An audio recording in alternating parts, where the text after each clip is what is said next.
Peace and blessings be with you. Peace and grace be with you today. Today, I have a video that when I woke up, there was a word. In the dream, I was looking at a television screen, and on the screen it says, those who do the will of the Father. And I thought, okay, Lord, that's what we're going to talk about today then. So my question was, what is the will of the Father? Okay. So I went to one of those sites, I threw it in Google, what is the will of the Father, Bible verses. And got one of those search requests that says 40 scriptures on doing the will of the Father, 50 scriptures on doing the will of the Father. So I said, okay, let me click on this. And as I was reading, I got mixed kind of feelings about it. So I'm going to read some of this stuff, and I'm going to show you some things. Let's start with Ephesians 5:17. Therefore, do not be foolish, but understand what the will of the Lord is. Hebrews 10:36. For you have need of endurance, so that when you have done the will of God, you may receive what is promised. This kind of stuff is why I don't like these sites. It gives you keywords, but it doesn't answer the question. So as I'm flipping through, I started seeing a few clues. 1 Thessalonians 4:3 says, this is the will of God, your sanctification, that you abstain from sexual immorality. Okay.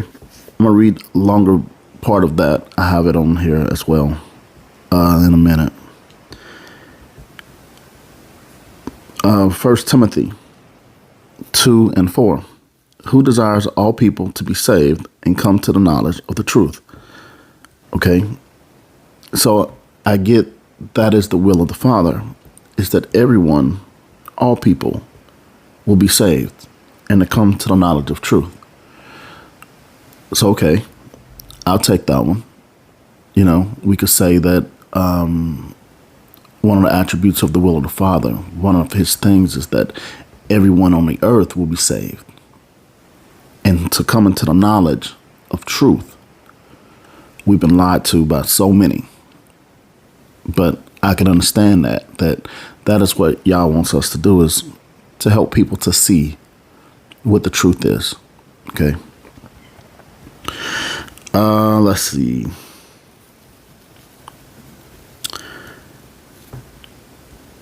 I got a whole lot of these that I didn't like because it didn't tell me what the will of the Father is. 1 Chronicles 16:11. Seek the Lord in his strength. Seek his presence continually. Okay, I'll take that one. Seek the Lord in his strength. Seek his presence continually.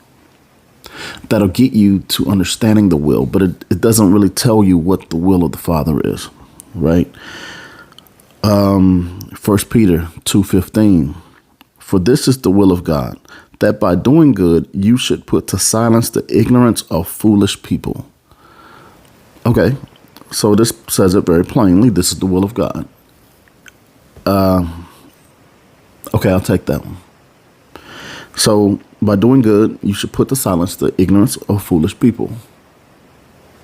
All right, I'll take it. It literally says this is the will of God, but it doesn't answer the question. You see?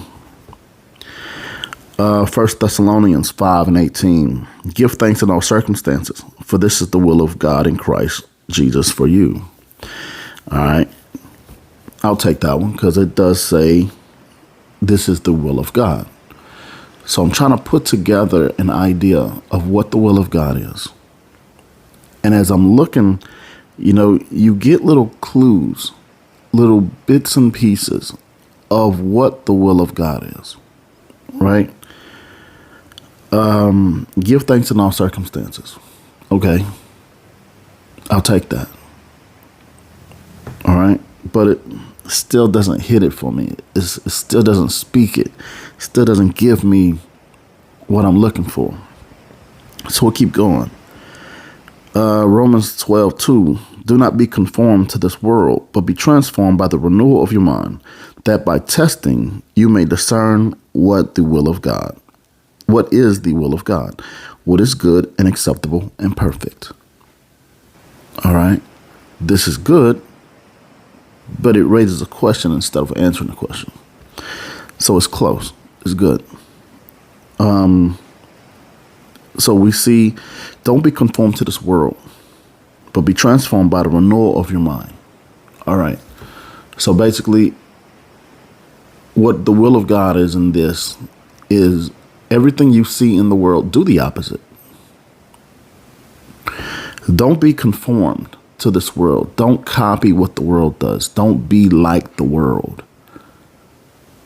Okay. So basically, you're going to kind of do the opposite.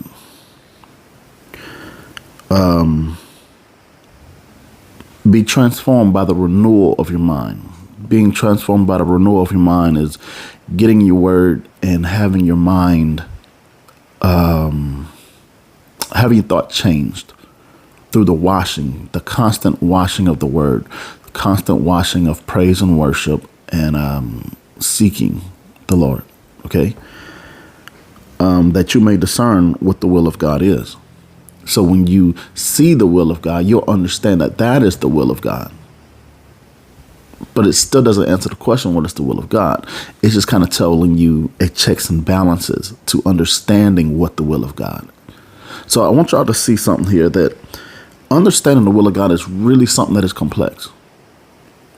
It's simple, but it's complex. Okay. Because in here, it's not talking about giving you something like a checklist to say, this is the will of God. This is kind of telling you how to discern the will of God in everyday situations. How do you know what the will of God is in your decision making in everyday life? Okay. Instead of looking on the past and saying, okay, this was the will of God for my day yesterday. This is trying to bring it up in real time and say, when you make decisions, are you making decisions according to the will of God or not? And how do you know that you are making your decisions according to the will of God? All right. And then, we'll understand what is good and acceptable and perfect. So we can also derive the will of God is good, acceptable, and perfect in Yah's sight. Okay. But we got to get to what is good and acceptable and perfect. That's what I'm trying to find. All right.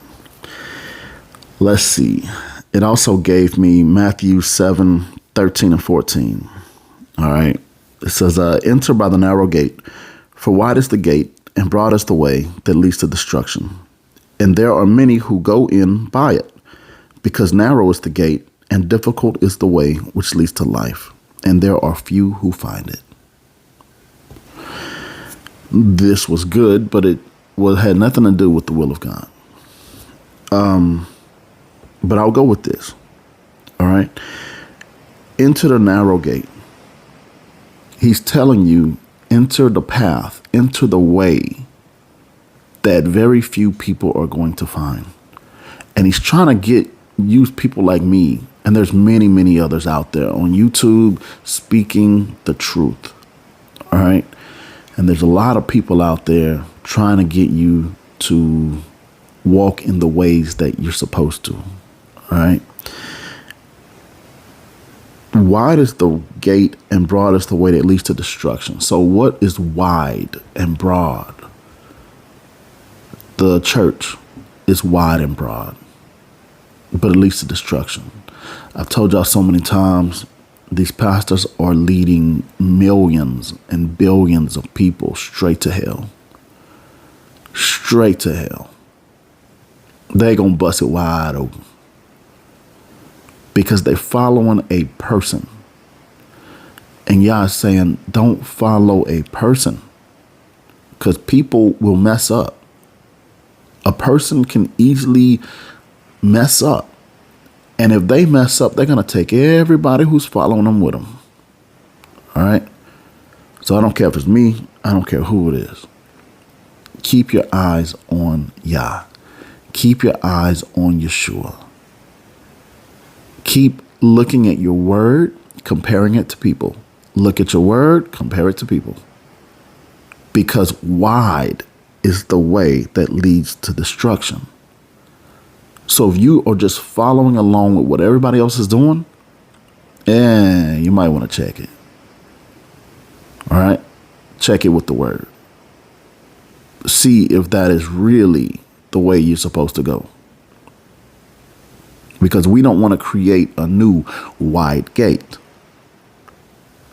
And by that, I could tell you an example of a new wide gate. That's the Hebrew Israelites. It's a new wide gate.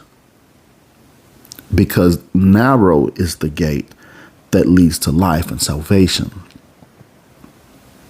And it's found only in the will of Yah.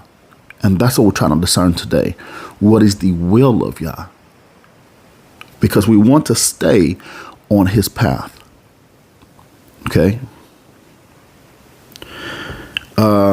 Verse 14, because narrow is the gate and difficult is the way which leads to life, and there are few who find it. He's telling you difficult is the way. It's not going to be easy. It's supposed to be hard. You're going against everything you know or you've been taught is right. Okay? Unless you grew up in this right here, then you're already on the path and you're perfect. Just keep on rolling. But the thing is, narrow is the gate and difficult is the way. It's difficult for people who are coming out of the world or coming out of the church system or coming out of the Hebrew Israelite system or coming out of the Jewish system. Okay? It's difficult to understand these rules and these laws. Me and my wife, we were talking about Nicodemus and how Nicodemus didn't understand what Yeshua was talking about. How Nicodemus, being a teacher of the law, okay, being a pastor, a preacher, a teacher of the law, he knew better. He knew everything there was to know about the law. He confidently got up there every Saturday, every Sabbath, speaking to people, encouraging people, okay? But yet he didn't understand the spirit. See, the law and the spirit are two different things. You can obey rules blindly. But if you're going to obey the spirit, you have to have the spirit. And Nicodemus did not have the spirit of Yah, but he had the rules. Okay.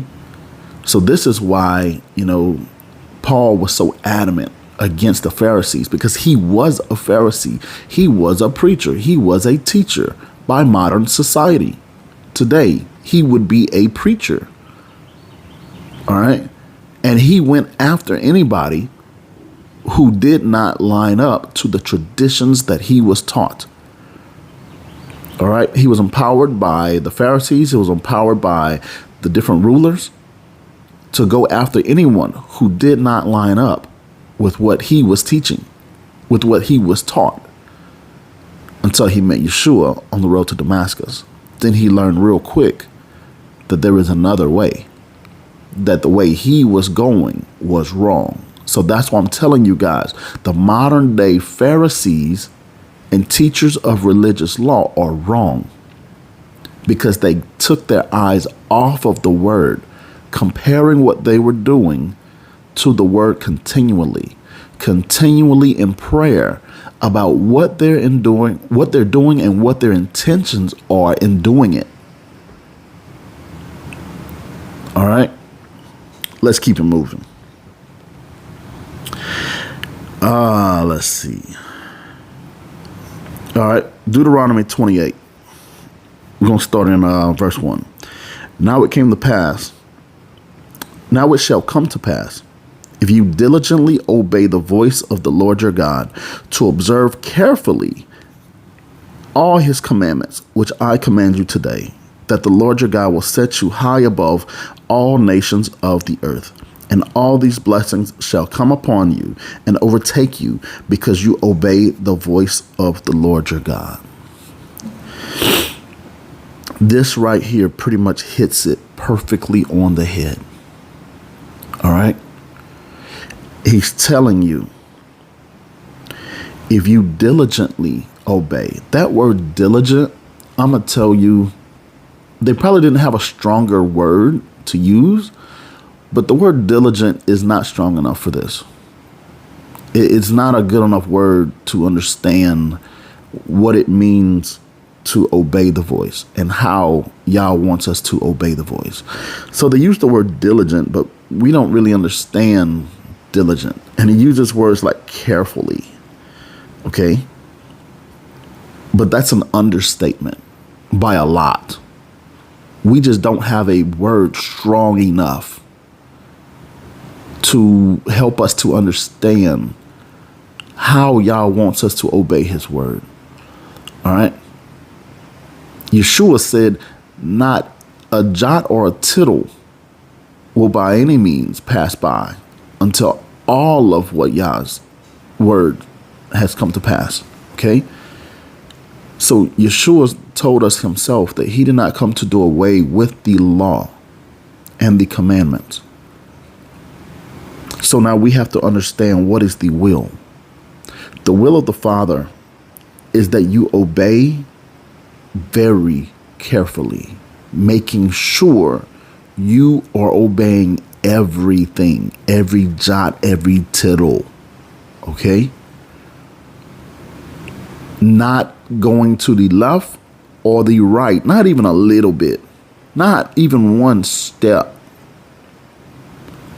This path, the why it says it's difficult, is because it is difficult.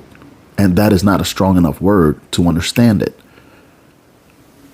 It is very hard to do. But you guys, it's easy when you are continually looking back at the word, comparing everything you see and do to the word, to Yah's commandments. You look through the stories, okay? You look through the prophets, because you need those. There's a reason why those stories and the prophets are in the word. Let's switch gears real quick. We understand that the word has been remixed. All right. We understand that they compiled the word, the Bible, using all these various texts. A lot of texts have been taken out, right?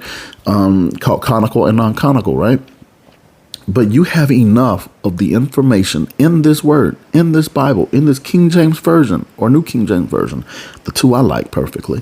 There's some other ones that are really good that gives the original names. Those are amazing as well.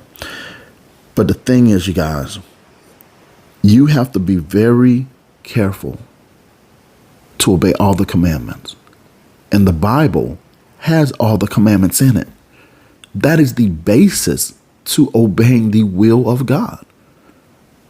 Understanding his laws, understanding his commandments. Okay? All right. So, Deuteronomy 28, verses 1 and 2, gives you a quick rundown. I'm going to read it one more time.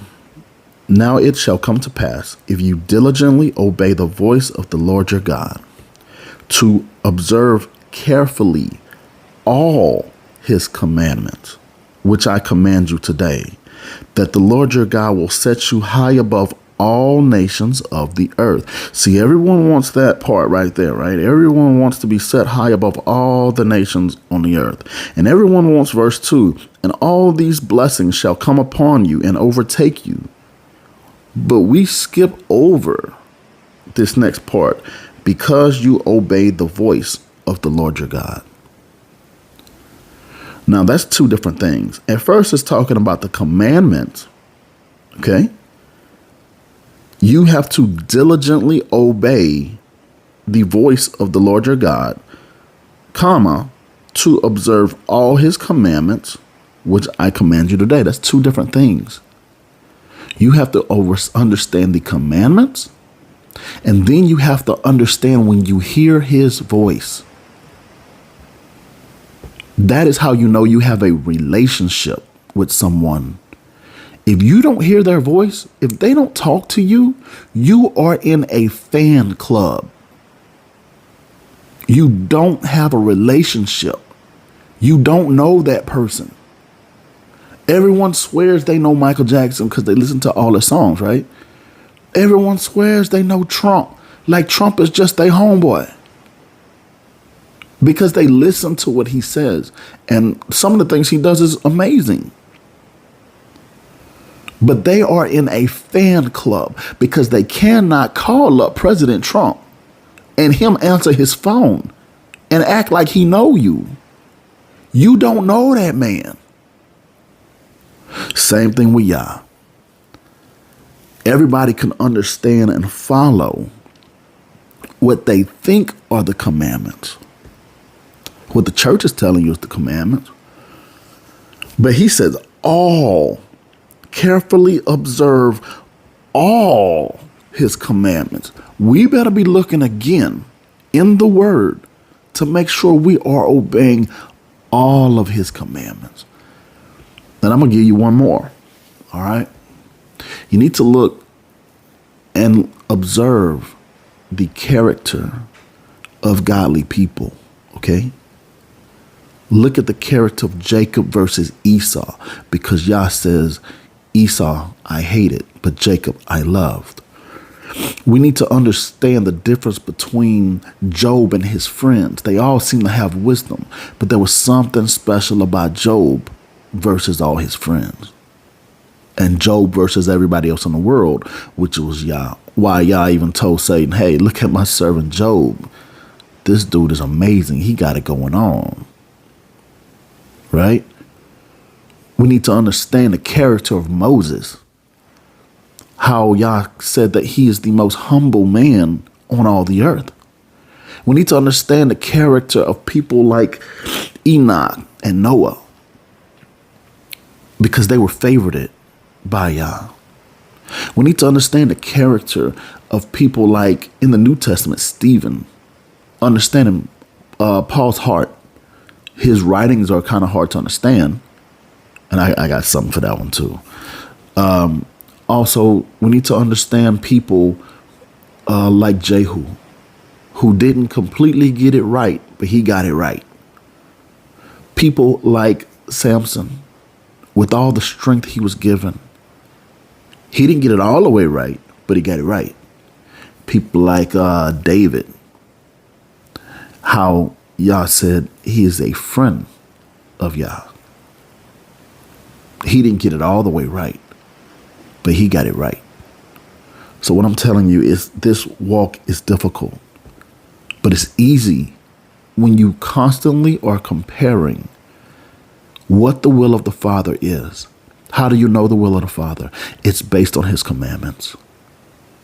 I had to read all of this, and then I sat back and the Holy Spirit showed me. She says, now, it didn't answer any of your questions. You had one question. None of this answered your question. But what is the will of the Father? You already know it. And I said, I know it. She said, yeah, you know it. It's his commandments. Simple. I've said it many, many, many times that our Yah, our El, our Elohim, our Jehovah, whatever you want to call him, his love language is obedience. That's why he's telling you, be diligent and be careful. Because he expects extreme obedience, and that is hard for us to do. But in that, we observe his commandments, his laws, his statutes, his judgments, his feasts and festivals, his dietary laws, his social and economical understandings. Every facet of life is found in this word. And that is the will of our Father, that we observe, we obey, we fear him, we walk in his ways. Everything in the New Testament is just kind of summing up what's in the Old Testament. It's not doing away with it. It's not teaching anything new. It is literally taking the lessons from the Old Testament and reteaching them to a different generation. So now we're taking the lessons from the New and the Old Testament, and we are reteaching them to a generation, totally different generation. All right. So now that we know what the will of God is, we set our hearts and our minds to observe it, to seek out all of the commands. And I have videos on that. We set our heart to understanding the characters of a person who is in the will of Yah. I have some videos on that. And there's a lot of other people out there who's also teaching on the same stuff, okay? But you also need to understand, are you hearing someone who is teaching you or giving you or helping you to see and highlight to you what the will of the Father is? Because there's a lot of, I said it in my last video, there's a lot of Jesuses out here. There's a lot of Yeshuas out here. In the New Testament, you had Paul, who came into a person by the name of Bar Jesus. And Bar Jesus was a sorcerer who connected himself to the ruler. And he ended up being blinded because he was perverting justice. He knew what he was doing. He named himself Bar Jesus for a reason. He knew exactly what he was doing. He was misleading the ruler to mislead the people. I want to tell y'all right now, there are people out here that are purposely misleading you. They are misleading the leaders to mislead you. And if you are just following the leader, you will be led straight to hell. I gotta say it like that. But on that note, I'm gonna let y'all go. And I want you to pray about this. Seek the Lord on this. Compare what I'm saying to the word. And we're gonna see y'all in the next video. Have a great day.